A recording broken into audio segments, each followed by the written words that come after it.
Hey, everybody, and welcome to the Meeting Protocol Monthly Podcast, where we chat with some of the coolest people in the business and bring you useful and relevant information about what is happening in the world of meeting planning.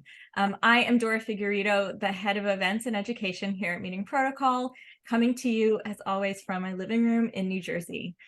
Today, I am so happy to be speaking with Allison Pieter, who has a really wide range of experience in entertainment, corporate, experiential, and nonprofit events. That's a mouthful because she's done it all, including award shows, conferences, galas, concerts, leadership summits, brand activations, and fundraisers for more than 25 years. So I am super pumped to learn from her today.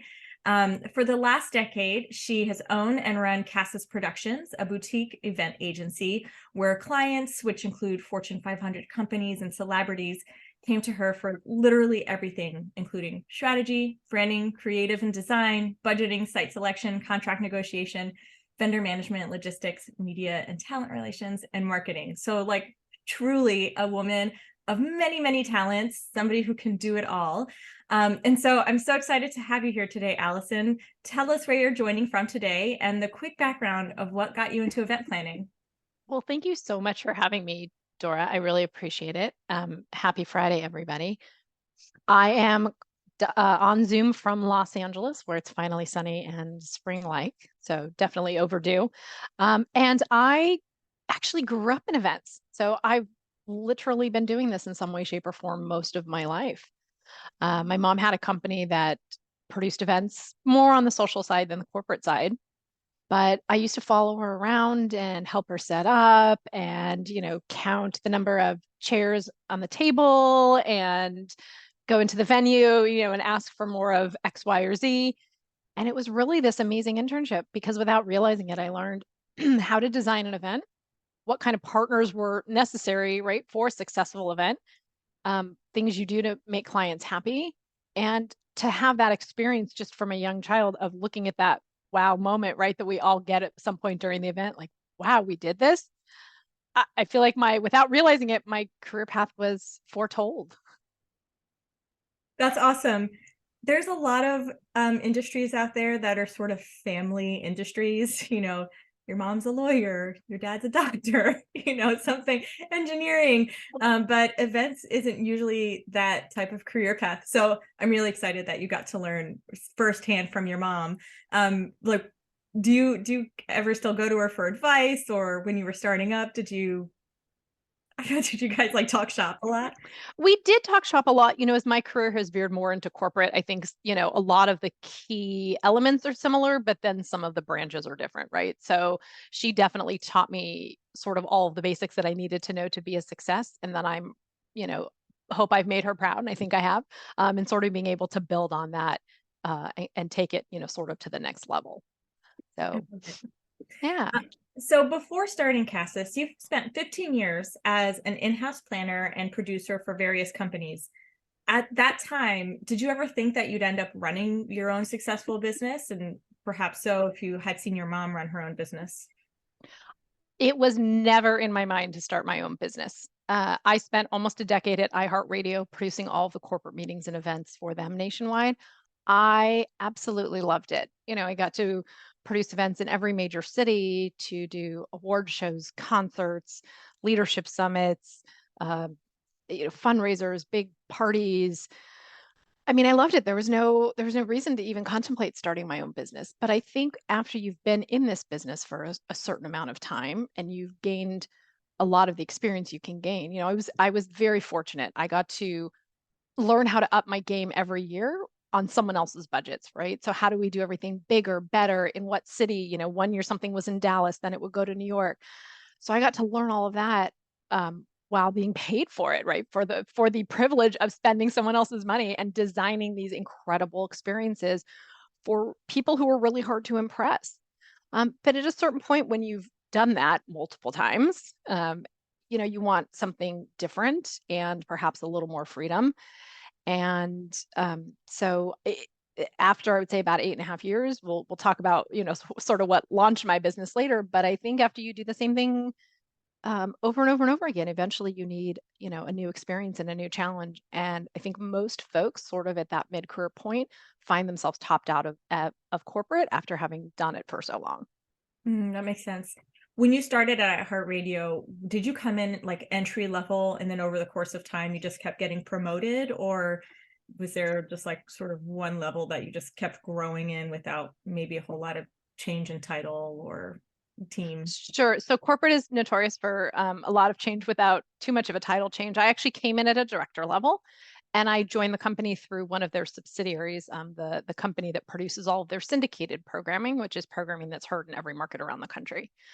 And then the corporate parent entity realized that I had all this great event experience and background, and they were well known for borrowing, we'll say, employees to help with their events as they saw, expertise and skills fit. So they were very happy to provide me the opportunity at the same title and pay rate to basically double my workload overnight. But to also really, I looked at it as an opportunity because that's where I got to do the incredible experiences, right? That's where I got to produce an award show hosted by Stephen Colbert. And that's where we got to take the Goo Goo Dolls off tour to play in a ballroom for 1,500 people. So on one hand, I thought, so they're doubling my job for the same title and the same pay. But on the other hand, I thought, wow, I get to learn how to do all these really cool things, right? We had Second City come one time in Chicago and do a custom performance for us, which I helped create and build. One time we created a completely custom Cirque du Soleil type show. So, I mean, it was a great opportunity, right? So I could look at it as, oh no, or oh yes. And I chose the oh yes. And I have so many wonderful memories and really just learned how to do everything in events. I I love did get a couple of title bumps over the years, but certainly not what they should have been. Yeah. Oh, that sounds like so many people's dreams, that kind of work and those show. Oh, that sounds amazing. But I'm going to move us on to ask, what was your process like when you first went out on your own? Sure. It's a great question. So after 8.5 years, I was actually laid off from iHeartRadio, and that was about a decade ago. So that was back when nobody talked about it. Thankfully, that environment is changing because it's something that everyone goes throughout their career, right? It's happened to me twice. And I am encouraged when I see more people talk about it and therefore are able to get the support that they need. I spent about a year looking for another job. Again, had no thought of, having a business of my own, thought I would just fall into another company, do something similar, and really just didn't find anything that was a great fit. I think at that point I had done so many things and perhaps there was some burnout, mixed in as well. And then I had someone who knew me from iHeart who came to me about a year later and said, I don't have a full-time opportunity, but can you help me with this one event? And it was an event I had worked with him on iHeart because they had been a sponsor. And I thought, sure, why not? I really liked this guy's dear friend. And I thought, sure, I'm not doing anything. And I remember saying to him, I can help you, but I feel like I should tell you, I'm looking for a job. So if I find one, while we're producing this, we might have to navigate that. And then I started helping him with it. And I thought, this could be an interesting option, right? I can Yeah. work with people I like, doing events I like, and then I'm no longer beholden to anyone's right schedule or salary cap or limitations. And I can, different limitations, but so I think once I worked on that event, it sort of made me realize what was possible. And I thought, okay, I can do this. And for me, one of the reasons I never wanted to start a business is I never wanted to be selling, right? Everybody hates that word. You're selling, you're always selling yourself.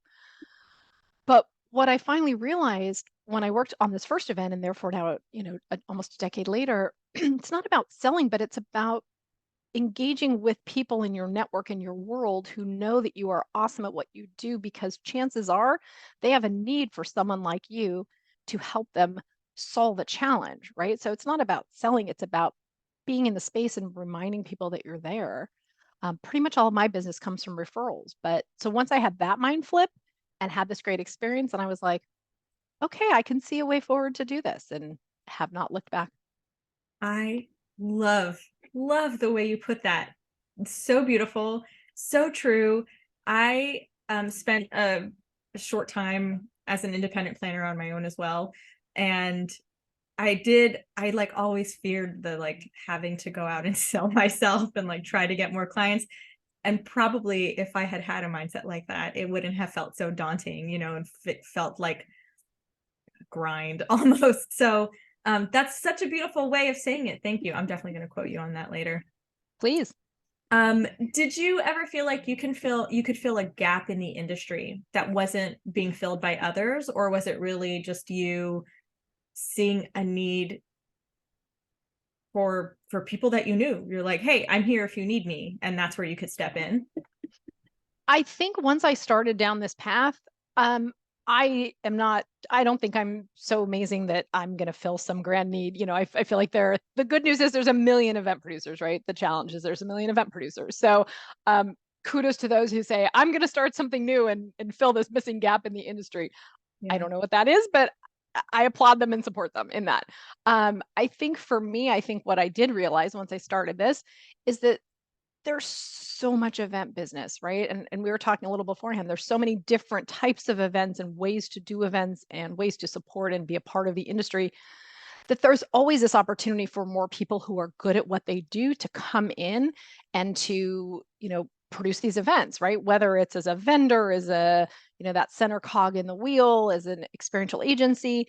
I think if you're really good and you're good about, again, being out in the world and networking and showing people how you can provide a solution to their challenge, then I think there's always room for more people.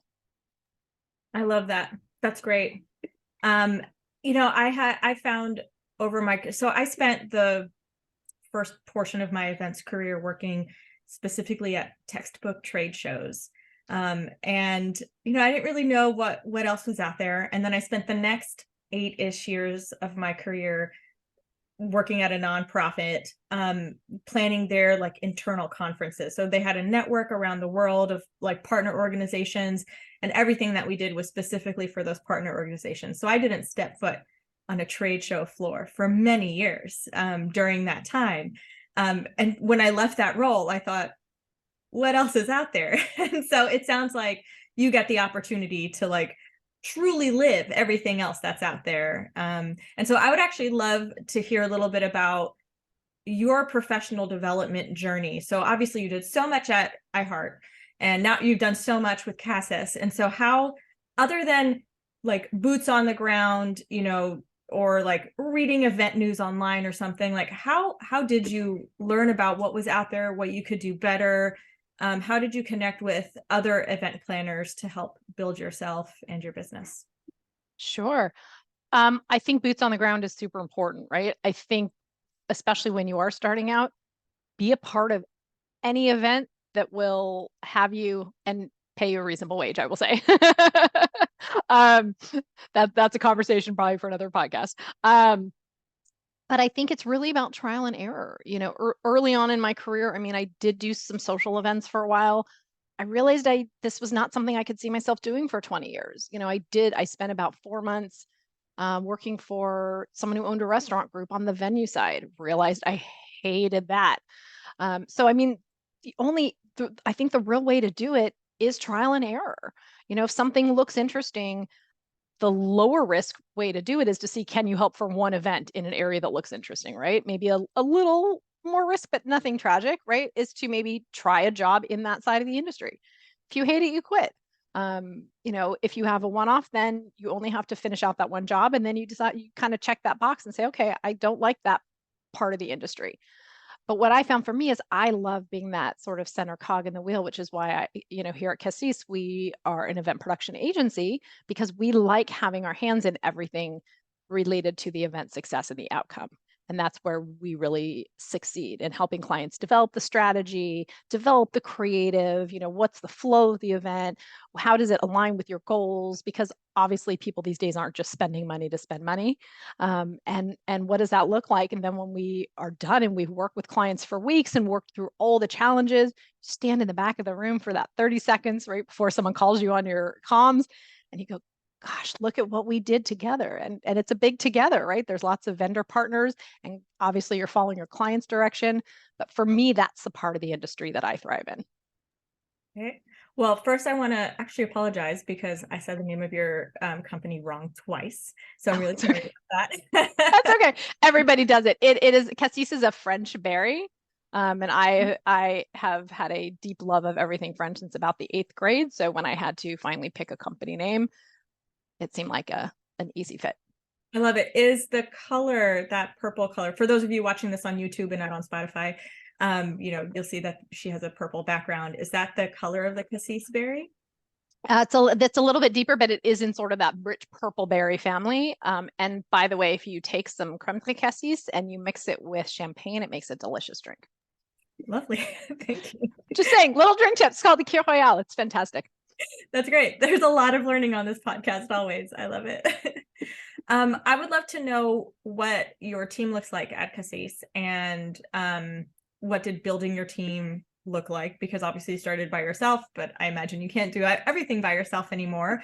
And how do you distribute the work? That's also a great question. So I think, for us, we're a little different than some other agencies in that we create custom teams for every event. So some agencies, they have their full-time teams and they know they're going to have a coordinator, a manager, et cetera, whatever that team looks like. But really, every client starts with me and a development call, and then we talk about what their needs and their events goals are, and then we build a team around that. So if we're working on a conference, let's say for 5,000 people, right, you might need an exhibit manager and a sponsorship manager and a registration team. But if you're producing a concert in Central Park, right, your team is going to look very different. You're going to need an AV team and a talent manager and et cetera. So we really pride ourselves on building out custom teams for every event so that we can help our clients spend their dollars to deliver the best possible event and really targeting their money so that they see what it looks like and the results of that in the event. That's amazing. So I guess you probably have like go-to companies that you always work with then. I do. I have go-to companies. I have go-to partners, people that are similar small business owners like myself. And we're always each other's first call. If I need a line producer or production manager, I have my 3, 4 people that I could, call instantly. And if not, the roster goes from there. If I need, a talent booker, I know people who book major award shows and have, talent on speed dial, right? They're my first call for that kind of thing. And it's fun. So it's like, we're like family, but, we might be family that maybe doesn't talk for a year or two because we don't work together. And then you get back together again, and it's like no time has passed. So that's part of the fun as well. I love it. That's a true definition of a work family. Yes. How do you keep up to date on event industry trends? How do you steer your clients towards or away from certain trends? And side question, are there any trends that you just like want to see die already? Um, I there's no plethora, there's no shortage of information. In fact, there is a plethora of information out there, right, on event trends. There's some folks to follow. If you look on, LinkedIn, if you look in some of the trade magazines, you can certainly find those people to follow who, provide content on a near daily basis. So I think some of those information, I get those newsletters in my inbox. Follow people on LinkedIn, check out the infographics they've had someone lovingly create. And especially when you start to see similar statements and notifications from 2 or 3 different sources, that's usually a trend I try to, pay attention to and follow. Um, in answer to what trend I would like to see die, I think it's the idea, the bad hybrid event. During COVID, when we were in lockdown, right now everything was live streamed. Everyone kept saying, "Oh, when we get back together in person, we can do these hybrid events, and it's going to be so fantastic." But what people don't understand, and I did a stint many years ago actually and produced some of the first ever virtual events in the country, is you can't just take an in-person event and put it online and call it a hybrid event, right? It doesn't work. I mean, it works, it just works not well. But I think clients think, or some people with limited budget, right? They think, oh, great, we're doing a hybrid event. And so I would love to see that trend die. And I would love to see either clients do 2 simultaneous events at the same, right? Concurrently, which each have custom elements because there's some ways that you can better engage live streamed audiences and there's some ways you can better engage in-person audiences, and to have times that they mix, or to just stop it and just do it in person and then a live stream at a different time. Yeah, I agree with that. I'm so glad you said that. There's so many clients that will say, I actually had a client once who wanted to do an offsite for their team. There was like 50 team members and like 6 of them for whatever reason couldn't go. And they were like, okay, but we want to make sure that we can do this hybrid so that they can also engage. And I was like, that's it's not that easy. You can't just like turn on a Zoom and expect people to pay attention and engage. Like, what happens when everybody breaks for lunch? Do you just forget that they're sitting at their house? So there's so many little things that people just totally forget because they get consumed with the being in person and assume you can just record this, you can just live stream this, right? And it's like, who wants to sit around and like watch other people talk in a room? Like, that's not fun. No, I had a client that we produced the virtual portion of an in-person experience. And what we did to make it custom, it was a very big convention. And so what we did is after all the speakers went to do their in-person meet and greets, we created a virtual studio and we did an online Q&A solely for the folks that were watching on the live stream. So it was like they got their turn to be in the room, with the people who were speaking. And that's a great way. And it wasn't expensive, it was just simply creating another room within the platform. But it was a way that really brought people in. And we had folks from like Scotland and England and I mean, all around the world who were watching. And I think the event physically, if I remember, was in Texas. And they had folks coming all around the country to be in person. But for those who couldn't, travel was still a little bit limited at that point. It was a great and custom, right? A custom, fantastic experience. That's really cool. I love it. Yeah. Really thinking about the audience from all angles, which is awesome. I mean, we should be, right? isn't that who we're trying to make sure is happy? Because if the audience is happy, our client is happy, and then we get to do this all over again. That's right. That's true. That's true. What is the biggest challenge that you face as a small event owner, a small business owner? Event, big event, small business. There are a lot of challenges being a small business owner. I think the biggest is figuring out where to be in the middle. So to be not busy enough or to be too busy is the difference of maybe 2 events for someone like myself as a small business owner. Right. I want to make sure that I have enough business that I can stay in business. But I want to make sure that I'm not so busy that even with bringing on additional resources, I can't make sure that I deliver for my clients. So I think that really is one of the key things that I know a lot of small business owners struggle with. We go out and we network and we talk and we refer and then we get some business and then all of a sudden we look at ourselves and go, oh goodness, now I'm looking at 15-hour days and it's just a very small leap from one to the other. I will say also the other thing that has been fascinating that now I'm a few years on, it's a little bit easier, but learning the aspects of running a business. My first, I would say 2 or 3 years, I didn't know how to run a business, right? I didn't know I have to give myself payroll and make sure I have the appropriate insurances, and nobody teaches you these things. So you have to find other people who are further along in the process and hope that they'll be gracious with their time and help you, and you need contracts. You have to find a lawyer and right. I didn't know any of this when I first started out. So I think that's another big challenge. Yeah, that's true. I think this is in the US, especially, there's a culture of, well, you're good at this, so like make money from it. Right. But turning something into a business, obviously event planning isn't necessarily a hobby. Maybe for some people it is, but it shouldn't be. Yeah. But it's a lot. It's a lot, especially when you start bringing in all of the clients, all of the contractors, right? So you need like a production company for Right. this, or you need, temporary staff for that, or volunteers, like there's just so much that goes into figuring out all of the legalities around those things. My second year in business, I had a client who was hemming at paying her final bill. And I looked at my contract at that time, which I think was something I had taken from, that interweb thing, and realized how great it wasn't when she started, saying she wasn't. She didn't say she wasn't going to pay. She just hinted at that she wasn't going to pay.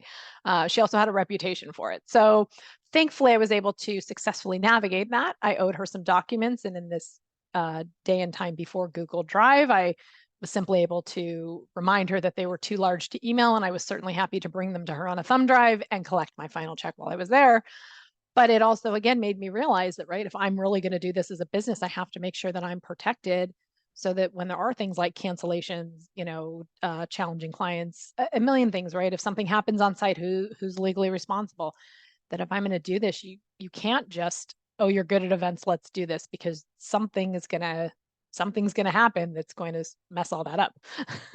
That legal side is so important. The number of times I have come into a client relationship where they don't have a media release Right. or like a code of conduct or something. I'm like, that's very important, So. Right. Or think about the outdoor festivals, right? Where there's a huge storm and everything falls over and people are injured. Well, you better hope you have insurance in place, and you better hope your contracts are in place, right? Because that's something that could bankrupt not only a small business, but a big business. Right. Yeah. And this is all the stuff nobody thinks about because they think, oh, events are fun. Right. It's like, no, Mom, I don't just plan parties. Oh my gosh. If we all had a dime for every time someone said that to us, we could all retire from our businesses, I'm sure, and our jobs. Right. Okay, I'm gonna go ahead and wrap this up because I'm so grateful for all the time you've given us today. What is the coolest event that you've been a part of, either as an attendee or a producer? The coolest event I've ever produced to date was actually, I mentioned that I was with a company that produced some of the first ever virtual events in the country. And I was so lucky and led the team that produced the first ever virtual programming for the Democratic National Convention when they were in Los Angeles. It was an extraordinary experience. So for those who don't know, because of what you only see on television, after speakers speak on the stage at the Democratic National Convention, there are these huge stages on either side where those speakers go and do press, they do television, radio. And in this pre-social media day, we also had created a platform, and they did some interviews for the internet where the questions came from the audience all over the country and the world. And I was so privileged to be on that platform for 4 days running that. Apparently they told me, quote, heads of state don't get access to the platform. So I was camera woman and producer. It was fantastic, but it was really, I think, the most unforgettable experience that I've had to date. It's so amazing. Oh my gosh. You've done I feel like we could do a whole other episode on just the cool stuff you've done, like a summary I'm of. happy to come back anytime. You tell me when. Great. All right. Well, thank you again, Allison. For those who want to learn more about you and your work, where can they go to for more information? They can check out my website, kessisproductions.com, or they can follow us on Instagram at Kessis Productions. Yes, and I highly recommend an Instagram follow because there's some really cool stuff up on your Instagram. I would love an Instagram follow, please. All right. And thank you so much to our dear listeners and Meeting Protocol fans for checking out this episode. Don't forget to check out meetingprotocol.org, where you can sign up for our newsletter that includes links to all of our new podcasts, a CMP tip of the month, as well as tons of resources for all things related to meeting professionals and CMP.